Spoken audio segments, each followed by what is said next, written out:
Assalamualaikum warahmatullahi wabarakatuh. Apa kabarnya anak-anak ustazah? Ustazah doakan semoga anak-anak ustazah dalam keadaan sehat walafiat.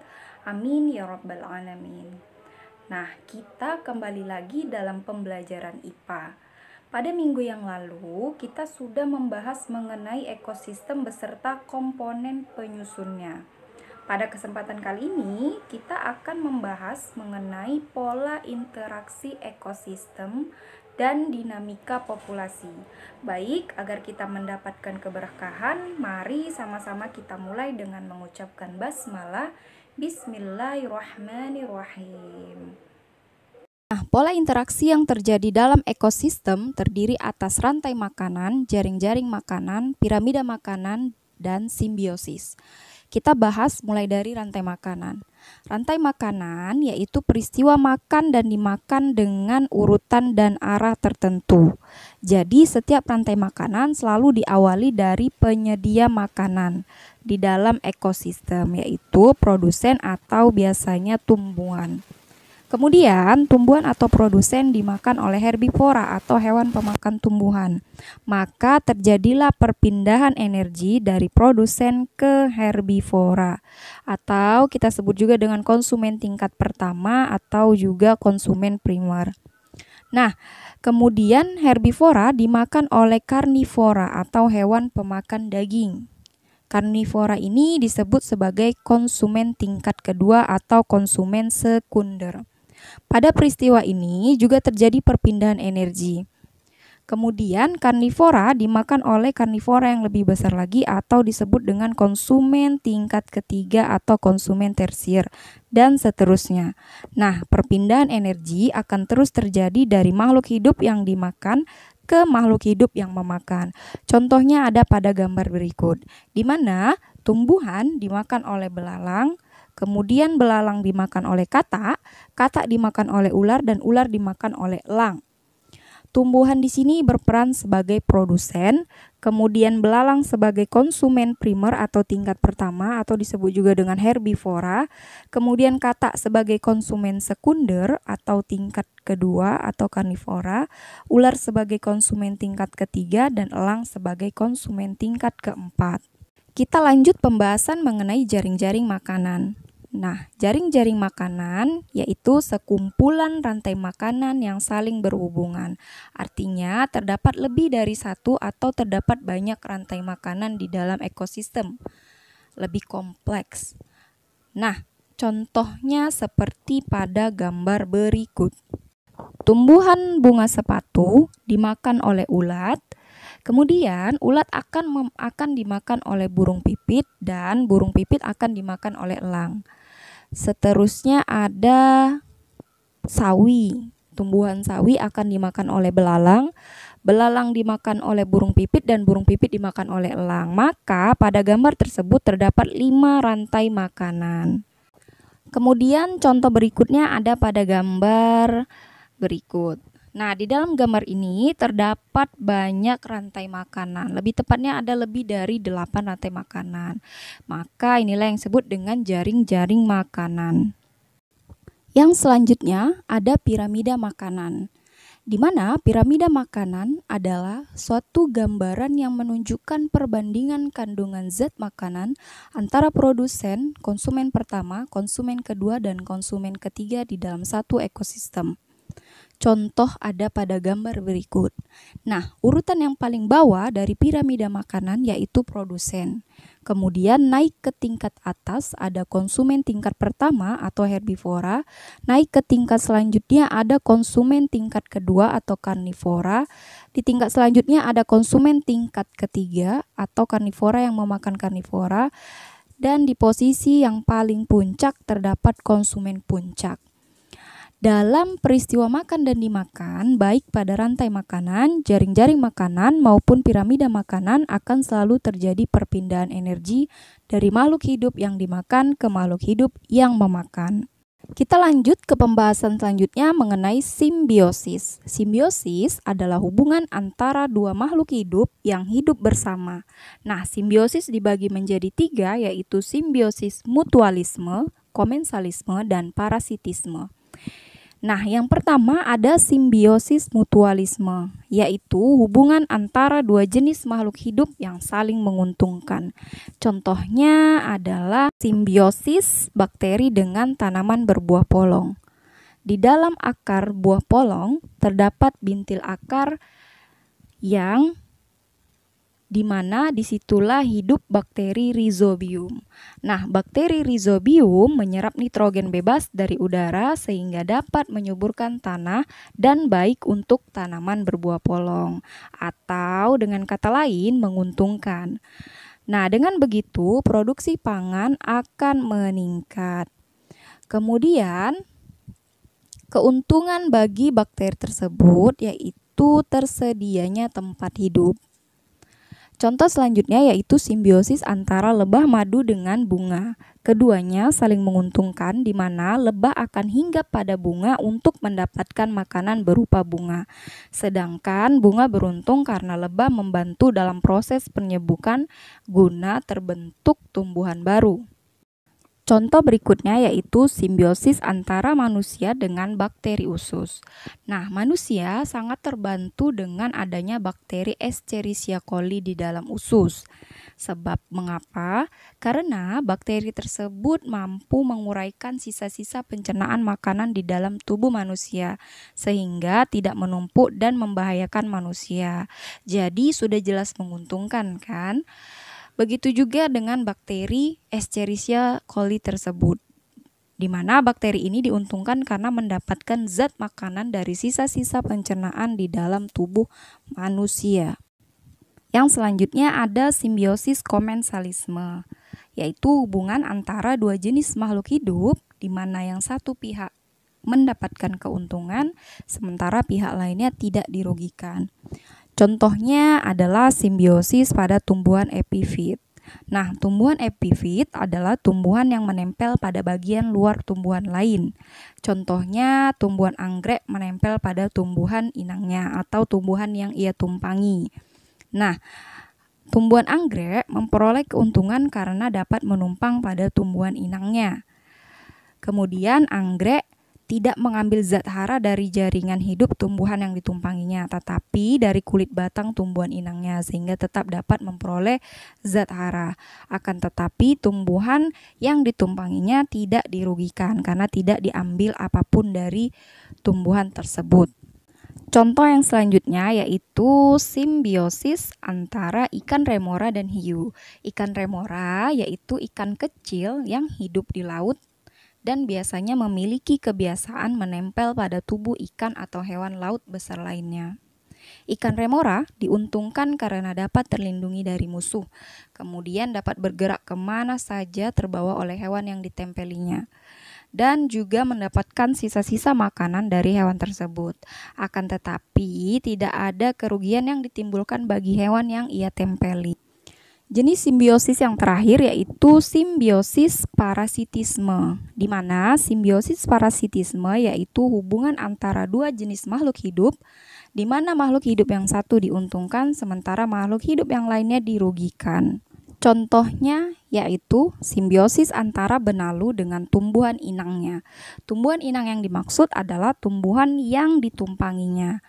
Nah, benalu dikatakan merugikan bagi tumbuhan inangnya karena benalu mendapatkan keuntungan berupa menyerap air dan hara dari jaringan pengangkut tumbuhan inangnya, yang menyebabkan ujung ranting tanaman inangnya biasanya akan mengecil, kurus, dan akhirnya mati. Akar dari benalu yang tidak sempurnalah yang menyebabkan benalu tidak dapat menyerap air dan hara langsung dari tanah, dan dapat dikatakan sebagai parasit. Contoh berikutnya adalah simbiosis antara Rafflesia arnoldi dengan tumbuhan inangnya atau tumbuhan yang ditumpanginya. Nah, Rafflesia arnoldi hidup sebagai parasit pada akar tumbuhan inangnya. Bagian yang muncul ke atas atau ke atas permukaan tanah itu adalah bunganya, dan bagian lainnya akan tertanam di akar yang tertutup tanah. Benang-benang akar pada Rafflesia akan masuk ke dalam jaringan akar tumbuhan inangnya dan akan menyerap zat-zat yang diperlukannya, makanya dikatakanlah sebagai parasit. Contoh dari simbiosis parasitisme berikutnya yaitu parasit pada manusia. Parasit pada manusia biasanya bisa berupa jamur, bakteri, protista, dan cacing. Salah satu contohnya yaitu cacing tambang yang melekat pada usus manusia dan merugikan karena menghisap darah serta mengeluarkan zat anti pembekuan darah pada manusia. Maka dari itu manusia akan dirugikan.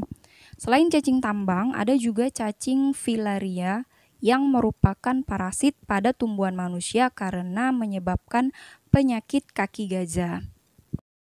Nah, anak-anak ustazah, kita lanjut ke materi berikutnya yaitu dinamika populasi. Kita bahas yang pertama mengenai perkembangan penduduk. Nah, anak-anak ustazah, pernahkah kalian bayangkan ada berapa banyak jumlah penduduk di Indonesia? Tentu saja setiap tahunnya mengalami peningkatan.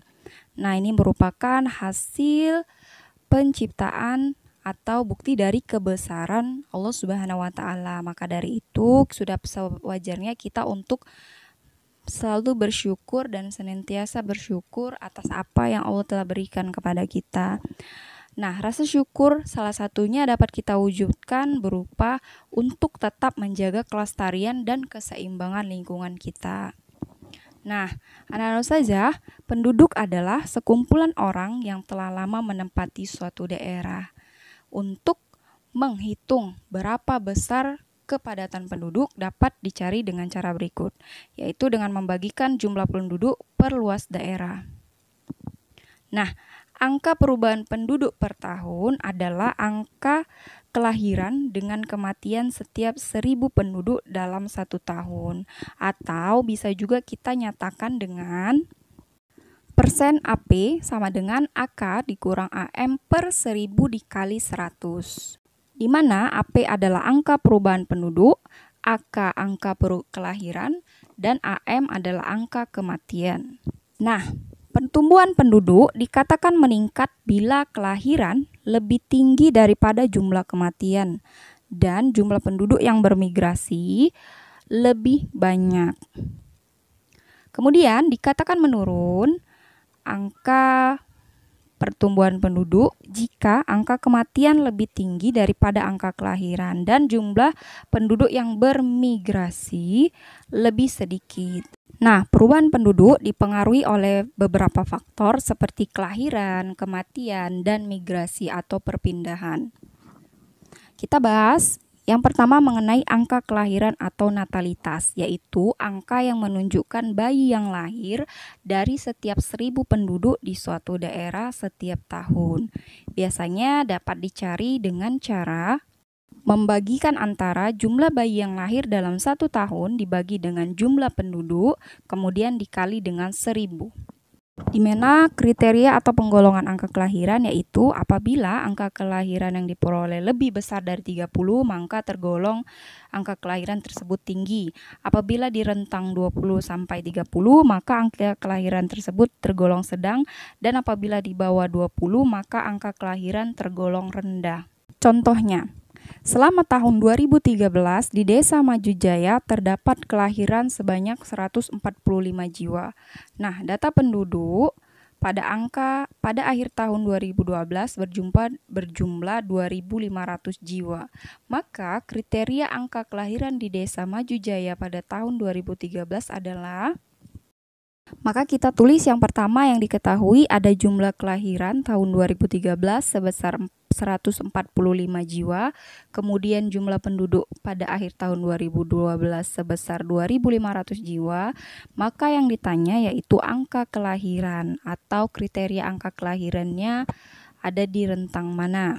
Nah, kita masukkan ke dalam rumus yang di awal tadi, di mana angka kelahiran yaitu jumlah bayi lahir dalam 1 tahun dibagi dengan jumlah penduduk dikali 1000. Langsung kita bagikan yaitu 145 dibagi dengan 2.500 dikali 1000, maka diperoleh angka kelahiran sebesar 58 atau tergolong tinggi. Kemudian yang selanjutnya ada angka kematian atau mortalitas, yaitu angka yang menunjukkan jumlah kematian dari setiap 1000 penduduk di suatu daerah setiap tahunnya. Dan dapat dicari dengan cara membagikan antara jumlah penduduk meninggal dalam 1 tahun dengan jumlah penduduk kemudian dikali 1000. Kriteria atau penggolongan dari angka kematian yaitu apabila rentang angka berada lebih besar dari 18, maka angka kematian tergolong tinggi. Apabila di rentang 14 sampai 18, maka angka kematian tergolong sedang. Dan apabila berada di rentang di bawah 14, maka angka kematian tergolong rendah. Contoh soal. Selama tahun 2012, di Desa Manunggal terdapat kematian sebesar 45 jiwa. Data statistik menunjukkan bahwa jumlah penduduk Desa Manunggal pada akhir tahun 2011 berjumlah 2.500 jiwa. Maka kriteria angka kematian di Desa Manunggal pada tahun 2012 adalah, tulis dulu apa yang diketahui. Yang pertama ada jumlah kematian tahun 2012 sebesar 45 jiwa. Kemudian ada jumlah penduduk akhir tahun 2011 ada 2.500 jiwa. Maka yang ditanya adalah kriteria dari angka kematian. Langsung kita masukkan menggunakan rumus yang tadi, yaitu jumlah penduduk meninggal dalam 1 tahun dibagi jumlah penduduk dikali 1000, di mana 45 dibagi 2.500 dikali 1000 menghasilkan angka 18. Angka tersebut tergolong ke dalam angka kematian yang sedang karena berada di rentang 14 sampai 18. Kita lanjut ke materi selanjutnya, yaitu perpindahan atau migrasi. Migrasi sendiri adalah perpindahan penduduk dari suatu wilayah ke wilayah lainnya. Nah, migrasi terdiri dari beberapa macam. Yang pertama ada emigrasi atau perpindahan penduduk dari satu negara ke negara lain. Yang kedua ada imigrasi, yaitu masuknya penduduk dari suatu daerah ke negara tertentu. Kemudian ada urbanisasi atau perpindahan penduduk dari desa ke kota. Kemudian ada transmigrasi, yaitu perpindahan penduduk antar pulau dalam suatu negara. Dan yang terakhir ada remigrasi atau kembalinya penduduk ke negara asal setelah beberapa lama berada di negara orang lain. Kemudian yang selanjutnya ada faktor-faktor pendorong dari terjadinya migrasi. Yang pertama yaitu sulitnya mendapatkan pertanian di daerah asal. Kemudian ada juga karena terbatasnya lapangan pekerjaan dari daerah asalnya. Alasan yang berikutnya yaitu karena perkawinan dan pekerjaan. Kemudian tidak adanya kecocokan budaya dan kepercayaan di daerah asal. Selanjutnya faktornya karena terjadinya bencana alam seperti gunung meletus, banjir, dan gempa. Kemudian adanya harapan untuk dapat mendapatkan pekerjaan lain yang diinginkan di tempat yang baru. Selanjutnya ada rasa kebanggaan tersendiri jika berada di tempat yang baru. Yang kedelapan ada kesempatan untuk mendapatkan pendidikan yang lebih tinggi. Yang kesembilan ada kesempatan untuk mendapatkan penghasilan yang lebih baik. Dan faktor yang terakhir yaitu adanya aktivitas dan tempat hiburan yang menarik minat seseorang. Selanjutnya mengenai pertumbuhan penduduk, di mana pertumbuhan penduduk yaitu dinamika penduduk yang menunjukkan peningkatan jumlah penduduk. Biasanya dirumuskan dengan P sama dengan L dikurang M ditambah dengan I dikurang E, di mana P merupakan pertumbuhan penduduk, L merupakan jumlah kelahiran, M merupakan jumlah kematian, I merupakan jumlah imigrasi, dan E merupakan jumlah emigrasi. Contoh soal. Selama tahun 2012 di Desa Juwana terdapat catatan jumlah kelahiran sebesar 120 jiwa, jumlah kematian 13 jiwa, pendatang 23 jiwa, dan yang mengajukan perpindahan penduduk ada 15 jiwa. Maka pertumbuhan penduduk di Desa Juwana selama tahun 2012 adalah, baik kita data yang pertama yaitu L atau jumlah kelahiran sebesar 120 jiwa, kemudian M atau jumlah kematian sebesar 13 jiwa, kemudian I atau jumlah imigrasi sebesar 23 jiwa, dan E atau jumlah emigrasi sebesar 15 jiwa. Maka yang ditanya adalah besar pertumbuhan penduduknya. Tinggal kita masukkan ke rumus, di mana P sama dengan L dikurang M ditambah dengan L dikurang E, sehingga menghasilkan pertumbuhan penduduk sebesar 115. Maka pertumbuhan penduduk Desa Juwana pada tahun 2012 adalah 115 jiwa. Kepadatan penduduk yang semakin tinggi serta jumlah penduduk yang semakin hari semakin bertambah tentunya membawa dampak untuk lingkungan. Di antaranya, yang pertama, ketersediaan udara bersih. Manusia sangat membutuhkan udara bersih untuk bernafas, khususnya oksigen. Akan tetapi, pertambahan jumlah penduduk menyebabkan peningkatan aktivitas manusia sehari-hari seperti penggunaan kendaraan bermotor, industri, menggunakan pembangkit listrik, dan sebagainya. Akibat dari kegiatan itu semua dihasilkanlah gas-gas pencemar yang mencemari udara, sehingga terjadi pencemaran udara dan mengurangi ketersediaan udara bersih di lingkungan. Maka tidak heran jika sangat sulit mencari udara bersih di daerah perkotaan karena banyaknya wilayah industri. Salah satu dari upaya untuk menambah ketersediaan udara bersih yaitu dengan melakukan reboisasi atau penghijauan. Karena pohon adalah penghasil oksigen terbesar di bumi. Yang kedua, ketersediaan pangan. Nah, untuk bertahan hidup, manusia membutuhkan makanan. Dengan bertambahnya jumlah populasi penduduk, maka jumlah makanan yang diperlukan juga semakin banyak. Ketidakseimbangan antara bertambahnya jumlah penduduk dengan bertambahnya produksi pangan sangat mempengaruhi kualitas hidup manusia. Akibatnya, penduduk dapat kekurangan gizi atau bahkan kekurangan pangan. Nah, di perkotaan sendiri lahan pertanian hampir tidak ada lagi karena sudah dibangun untuk pabrik, perumahan, kantor, serta pusat pembelanjaan. Maka dari itu, masyarakat kota sangat bergantung dengan masyarakat desa untuk hal pangan. Yang ketiga, ada ketersediaan lahan. Nah, kepadatan penduduk mendorong peningkatan kebutuhan lahan, baik lahan untuk tempat tinggal atau pemukiman, sarana penunjang kehidupan, industri, lahan pertanian, dan lain sebagainya. Biasanya, untuk mengatasi ketersediaan lahan, sering dimanfaatkan lahan produktif, seperti membuka hutan.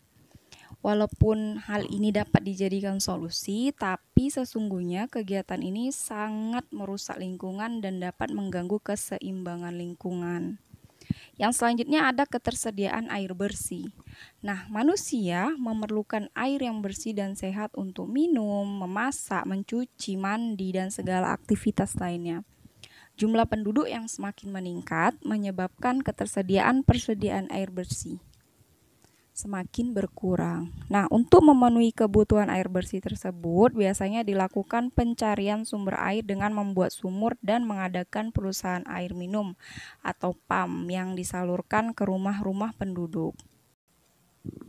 Nah, Nana Ustazah, mungkin sampai di sini saja pembahasan kita pada kesempatan kali ini. Silakan kerjakan tugas berikut agar menambah pemahaman kalian. Syukron atas partisipasinya dan semoga apa yang Ustazah sampaikan bermanfaat dan mudah untuk dimengerti. Sampai berjumpa di video selanjutnya.